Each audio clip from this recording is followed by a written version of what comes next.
episode 13, segment number 2. And in this segment, we usually use segment 2 to review a speech that is done by one of us or other people. We're not professional speakers. We don't get paid to speak, at least not yet. And get feedback to see what we did well, what we could have done better, and how some of the things we did can help others. So that's the whole purpose of this peer speech review. So at this point, I'm going to turn it over to Julie, who will facilitate this segment. Thanks, Jay. Yes, this is a peer review section. So we generally go, first of all, ask you to give us some background on the speech, and then also how you think you did in the speech, and then thirdly, what kind of feedback you want, anything special that you want. So, and then I will take over. So I turn that back over to you. Thanks, Jay. Okay, Julie, thanks a lot. So this little background on this speech, I titled this speech Effective Altruist. And this was a speech that I recorded for the Introduction to Public Speaking course. I don't remember, maybe it was a year ago. And I spent a lot of time on this speech. And the reason I gave this speech is because I was at that time, I was taking this course, Coursera course, from a famous Princeton professor named Peter Singer. And he was teaching a course called Practical Ethics. And one of the lectures, he had a person, I forgot his name, and there were also some students who were talking about this whole altruism.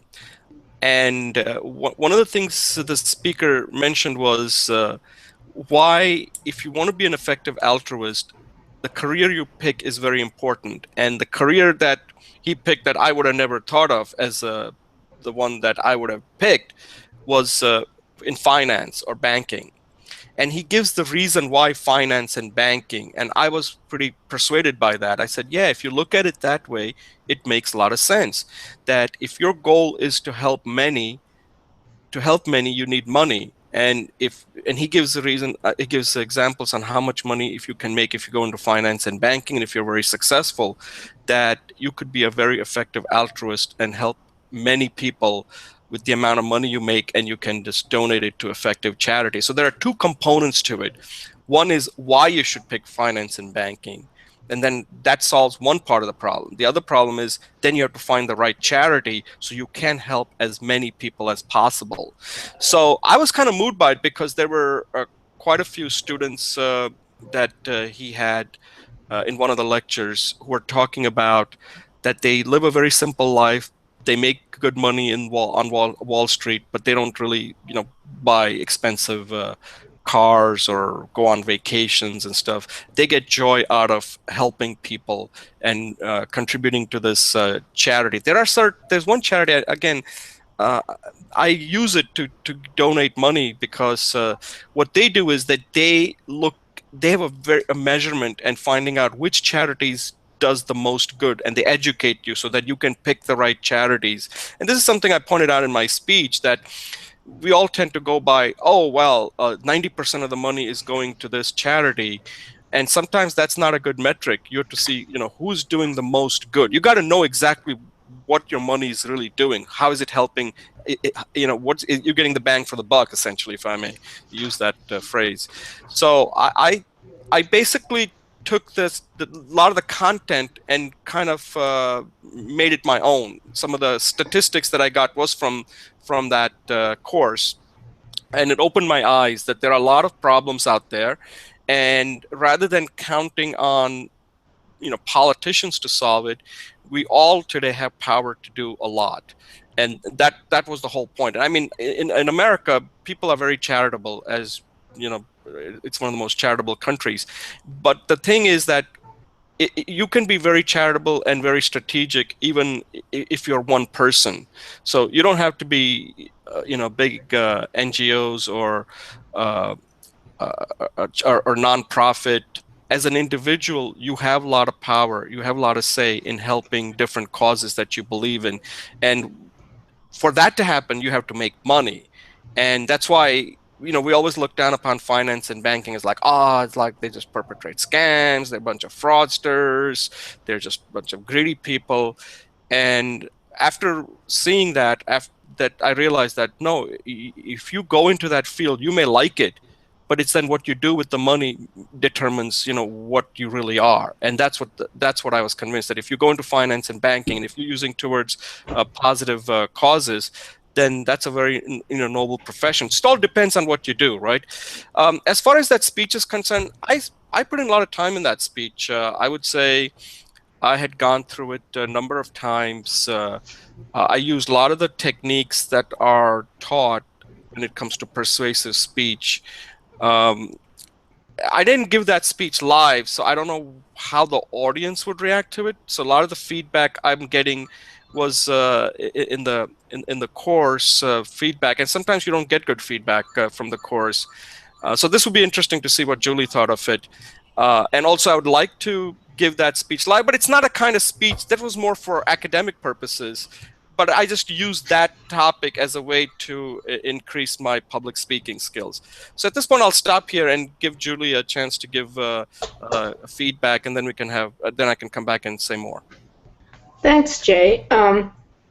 Yeah, so I will give you some feedback on my general impression and some things I found that you did really well that I learned from watching this. And then also in the spirit of constructive criticism, I'll pick out one area I think, that you could improve on. You could be high on everything, but there's always something we can improve on. So that's by no means a grading of this. So the I got the idea that finance and banking is could be an effective altruistic career, and I think you did that really well because you start off with the conventional counter argument, which is finance is not a career you want to pick for altruism because there's so much greed and blah blah blah.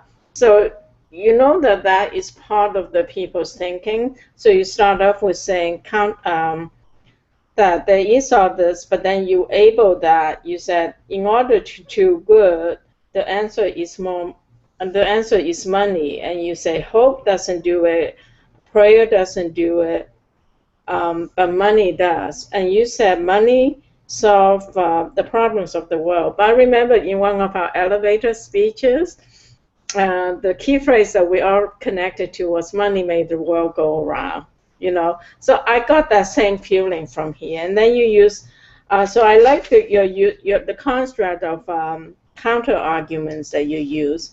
The other thing I thought I really helped me to understand it was that you use example of people who have money and made major contributions. The Melinda Gates Foundation and also the Buffett contribution. So clearly they were able to do a huge amount of good because of the careers they chose and the power with the money they have. And you said something like, you too can be an effective altruist. Pick the right career. Time is short. And that was motivation for someone to be an altruist because life is important. And then you went on to say there are massive problems. So that gave me motivation that there's massive problems and the career choice I make could make a difference. So by way of, I just thought that was very good. And I thought your arguments were cogent and logical, and you used real life examples. By way of constructive criticism, I probably, because this is an academic exercise, I did not know what gives you the credential, some of what we talked about last week, and I know this is an older speech, but I want to underscore that because it's something I'm working on, is not just the credibility, right? You could say, like in the introduction here, you say, well, I took this class on practical ethics, and that really opened up my eyes, and I want to share this new vision with you, something that gave me some credibility where you're coming from. And then connection will be something like, of course, solving world problems is something I care deeply about, and I want to blah, blah, blah, blah. So open yourself up to us somehow. So that's the one constructive criticism I want to make is how do you open up my heart, my ears, so that I listen to you? And that's something I'm working on, my persuasive speech, and that's something I have to look at. And that's it. I hope you like my feedback, and if you have any questions, please feel free. No, Julie, that's excellent. That's an excellent feedback. I think the one that you mentioned, one of the constructive criticism, I think that's really fair, and I think it was fair the last time. And why? And I completely agree with you on that. The problem that with this, the reason I mentioned that this was part of a course is that we do have that time limit. So if you start, and still, that's not an excuse, but I can see why I may not have done that. And normally, it's a fair comment. I'm not saying that's an excuse or anything. I think what you're saying is spot on. That credibility has to be built very quickly, even though it's an academic exercise. But academic exercise still is really a practice for real life. And what you said is really true. That you have to established it's not like you have to be the Bill. This is not a speech that only Bill and Melinda Gates can give. It can be given by anybody who is an altruist or who believes in it. Of course, if you're not doing it, then, or if you're like, say, I'm convinced and I now am convinced, that's good enough, because not everybody's in a position. Like if you're a student, let's say, right, and you believe that you can give this speech and saying, listen, I'm not earning money, but now after knowing more about it, I'm convinced that this is the path that I want to pursue, or at least I'm going to try hard to pursue. That gives you some credibility. So credibility, I think, is a very important part that you're mentioning here. And for those who are watching this, I think Julie is pointing out something that is very important when you're giving a speech, because people need to know why is it that you are, and this is something we're going to get to the next speech when we look at Simon Sinek, start with why. And I think, Julie, what you're saying is credibility addresses that. You're starting with why. Like, why Yes. are you the one telling me this? Why are you so interested in this thing? And once you give that, the how and the what kind of follow along. It's a natural progression. Like, okay, once I got the why, the how, it's okay, that's your how, but I can figure it out. But now I'm convinced of why. I will do the how any way I want to, but at least now I know why you're doing it. I'm more likely to listen to your how and the results that may follow from that.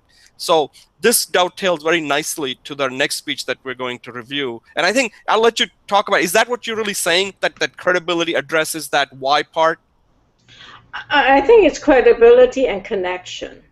You could be an expert on ethics, but if I don't care about you or you don't care about me, I still won't listen to you. I won't buy your product. So it's not like he says, we'll talk about it later, is employees and sell to customers who share your belief, right? So now here I'm saying, speak to people who share your belief, right? So once like I know you're passionate about practice leading to perfection, because your enormous commitment here. And I know that you're committed about communication and public speaking because of all the lectures I've listened to, all your speeches. So I have implicit connection to you. I'll listen to anything you say. But just in terms of, I'm just thinking out loud here, is any speech I make or anything I do, I need to convey my belief in a way that is passionate, gives me somehow gives me credibility. If it's not credentials, then maybe my passion, and then the connection. So credibility and connections are the two things that establishes a relationship.